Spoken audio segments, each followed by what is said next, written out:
నవరాత్రుల నుంచి గుడికి వెళ్ళినందుకు గుడి అయితే చాలా డస్ట్ అంతా పడిందండి. తెలిసిన వాళ్ళు అడుగుతున్నారండి గుడికి ఎందుకు రావట్లేదు అని చెప్పేసి. నువ్వు గుడికి రానందుకు గుడి చాలా మాసిపోయింది, డైలీ బాగా క్లీన్ చేసి ముగ్గులేసి బాగా పూజ చేసేదానివి కదా అని అడిగారు. నేను ఈ గొడవ గురించి అయితే చెప్పాను, ఇలా అంటున్నారు అని చెప్పేసి. ఆ విషయం చెప్పగానే చాలా ఆశ్చర్యపోయారు. అసలు ఏమైంది, ఇంత కక్ష పెట్టుకున్నారు మీ మీద అని చెప్పేసి. ఈ కలియుగంలో స్వార్థం లేకుండా చేసే పూజకు ఎన్నో అడ్డంకులు అయితే ఎదుర్కోవాల్సి వస్తుంది అనమాట. దుష్టశక్తుల ప్రభావం ఈ విధంగా ఉంది. ఫైనల్గా అయితే చూడండి, మళ్ళీ దేవుడే పిలిపించుకున్నాడు గుడికి.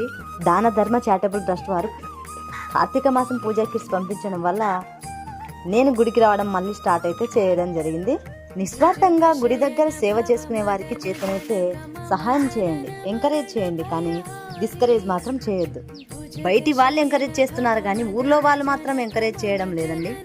Save hour temples.